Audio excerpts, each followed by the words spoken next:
We're often searching for knowledge in, the big picture, the grand sweep of things. But today, we're looking somewhere else. We're getting insights from a very specific, very solitary viewpoint, the night custodian. That's exactly it. We're diving into 3 separate accounts today. People who work the graveyard shift, completely alone in these huge empty school buildings. And our goal isn't just to retell spooky stories. It's about understanding what these experiences suggest about, being profoundly isolated in these kinds of environments. Right. The environments are key. Yeah. Because these schools, they aren't just quiet after hours. We're talking shifts from maybe 10 p.m. until just before sunrise. Once everything's locked up, it's not a school anymore. It's described as this dead place. One source even said the building creaked and groaned like it was breathing. That's your baseline. Yeah, the normal sounds become part of the background hum. So anything out of the ordinary, it just hits differently. It feels significant. Okay, let's unpack the first one, the middle school.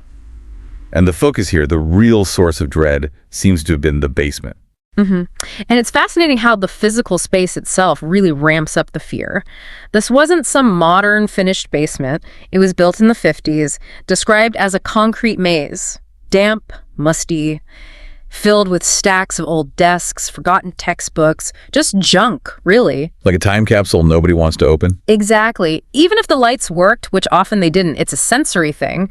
Low hums, weird echoes, stale air.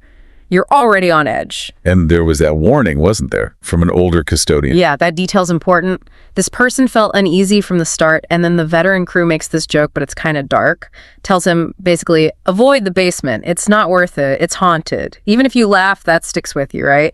It plants a seed. It primes you, makes you listen harder for anything unusual. Totally. So inevitably, he has to go down there, needs folding chairs or something. And the description of just going down the stairs, every footstep echoing, only a couple of lights working at the bottom, it sounds genuinely unnerving. Okay, so he's down there getting the chairs, and then the first weird thing happens. Right. He bends over and hears this soft, dragging sound from the hallway nearby. But the second he freezes, it stops. Dead silence. Could that be pipes settling? Anything like that? He was apparently quite clear it wasn't like pipes knocking or the heating system kicking in. He described it as friction, like something heavy being pulled across the concrete floor. And then immediately after that, the second thing hits him, this blast of cold air. Okay, that is weird. A cold draft, like an open freezer, you said, in a basement with no windows, stale air. Yeah, it didn't make sense. He knew the HVAC system wasn't doing that down there. Now, maybe you could speculate about something like infrasound, low frequency vibration. Sometimes old buildings or machinery can create sounds below our hearing range, but they can cause weird physical sensations, dread, cold spots, because your brain senses something but can't place it. But he couldn't find a source, like a vent or anything. No, nothing. Which just makes the fear feel incredibly real in that moment. And then things started to feel, actively messed with. He takes a lot of chairs upstairs, comes back for more, and the stack of chairs he'd left looked different, like they'd shifted somehow. Okay, now we're moving beyond just creepy feelings. That's physical. Right, and maybe you try to rationalize that, think you're imagining it, but then he hears a thump, looks up, and a classroom door about 20 feet down the hall, a door that absolutely should have been closed and secured, was cracked open. So he checks it. Finds it empty, tries to tell himself maybe it was air pressure, something mundane, and that's when the dragging sound comes back. But this time, it's right behind him. In the hallway. Oh, wow. So it wasn't just a random noise. It felt like moved, followed him. That's how it felt to him, definitely. And the impact lasted. A week later, he's mopping upstairs, right above the basement stairwell. Suddenly hears 3 loud bangs, evenly spaced. Bang, bang, bang. Followed by the basement door rattling like crazy, like someone just slammed their shoulder into it from the other side. And that was it for him. That was it. After that, he refused point blank to go down there alone. Ever again. That's the real takeaway, isn't it? The lasting psychological effect. Yeah, absolutely. Okay, let's shift gears. We move from that sort of environmental dread to the high school account. Here, the fear feels less about the building itself groaning and more like something is actively breaking the rules. An intrusion. And this custodian was also working alone, which they mentioned was unusual for their shift pattern. So that isolation factor is still very much present. But yeah, the focus shifts to security being violated. Part of the job is locking everything down meticulously. And this happens on the 3rd floor, right? Yeah. which was known for being extra quiet, lots of unused locked rooms. Exactly. The kind of place where any little sound stands out. So the custodian is doing their rounds, locking doors, comes back later and finds one classroom door unlocked and open. A door they know they locked. Okay, maybe they made a mistake. Tiredness. That's the first thought, right? Go in, check it out. Inside, there's a box near the back wall. But it's been moved. It's tilted, and there are scuff marks on the floor, clear marks like it's been dragged. That's harder to explain away. Much harder. So the custodian shuts the door firmly, makes sure it's locked this time, goes back to mopping nearby, probably feeling pretty unsettled. Minutes later, they look back. The same door is now wide open. Wide open, not just cracked. Wide open. And the box, it's no longer near the back wall. It's been dragged right out into the middle of the room. Okay, no, that's not settling. That's not wind. That's deliberate action. Absolutely. That's the core violation. The certainty that the building is empty and secure is shattered. And that panic, that shock, leads to the next part. The custodian whispers, hello, nervous? And gets a response. Not words, but they hear. Breathing, slow, deep breathing, coming from the back of the room, which they know is empty. No, that's intensely personal. Breathing isn't like a random bang. It's biological, meets presence. Exactly. And the source was insistent. This wasn't air vents, not pipes hissing. It sounded like someone trying to be quiet, but making sure they could be heard. It completely changes the fear from, is this place haunted, to someone or something is in here with me, watching me. Did they ever find an explanation? I think the source mentioned something about a student. Yeah, later on, they learned that years before, a student had actually been caught hiding out in that room after hours.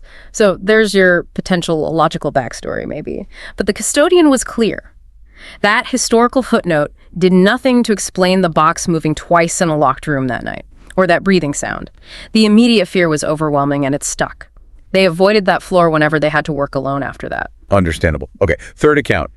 This one shifts again, focusing heavily on sound, on acoustics in a high school auditorium. Yeah, and this place sounds like it was practically designed to be unnerving at night. Huge space, 3 levels, heavy stage curtains, balconies, and the acoustics were weird. Sounds would echo strangely, making it really hard to tell where anything was coming from. The custodian apparently hated cleaning it, saved it for the very last thing each night.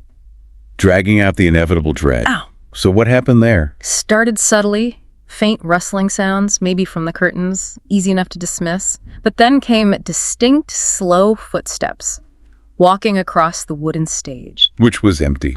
Visibly empty. He shined his flashlight all over it, checked behind the curtains, the props, the ropes rigging system, nothing there. But the sound of deliberate walking continued for a bit, then stopped. Okay, creepy. But auditoriums are echoey places. Maybe sounds carry him elsewhere? Perhaps. But then it escalated. He thought he saw something flicker like a shadow move across the seats on the second tier. Looked properly, it was gone. Trick of the light maybe. But then he heard a whisper. Definitely a whisper coming from the upper balcony seats. Just indistinct whispering. At first, but then it happened again. Much closer this time, much clearer. And it sounded like someone speaking his name. Right behind him, almost in his ear. Oh no. Hearing your own name in an empty place like that, that's a whole different level of terrifying. It's incredibly effective psychologically, isn't it? Our brains are wired to pick out our own names.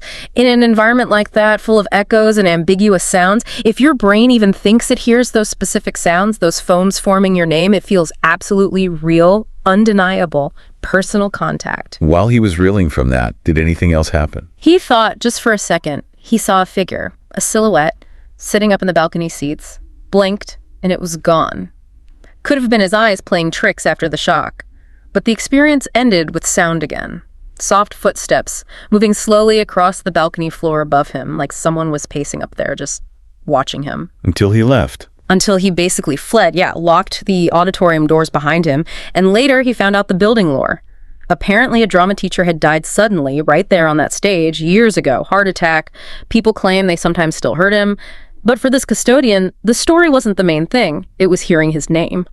That specific personal targeting was the breaking point. Led him to quit, didn't it? Refused to clean the auditorium after that night, and quit the job not long after. Couldn't shake it. So let's pull these threads together. 3 different people, 3 different schools, but similar patterns, right? Starts with maybe structural noises, unsettling feelings, cold spots, then escalates. Objects moving, doors opening, and finally, these very direct personal encounters, breathing, footsteps, your own name. Yeah, the common elements are definitely the profound isolation. These vast, old buildings with their own histories and sounds, and maybe a power of suggestion, even if it's subconscious. The buildings themselves with their creaks, groans, maybe infrasound, old pipes.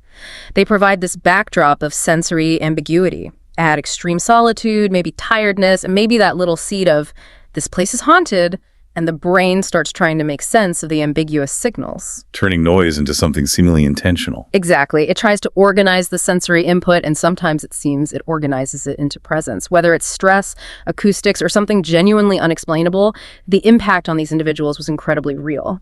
Intense fear, lasting anxiety. That part isn't ambiguous at all. It makes you think, doesn't it? Consider the most empty, quiet, isolated building you've ever been in late at night. If you were truly locked in, the only one there. Yeah. How long would it take before the normal sounds, the shadows, start to feel like something else? How quickly does your own mind start to fill in the blanks with the unexplainable? Thank you for joining us for this deep dive into those lonely late-night hours. We hope it gave you some things to think about regarding fear, isolation, and maybe the secrets old buildings keep. You can find details on the accounts we discussed today in the show notes. If you found this interesting, please do hit the like button, share it with someone else who might appreciate it, and subscribe to our channel for more explorations into hidden knowledge.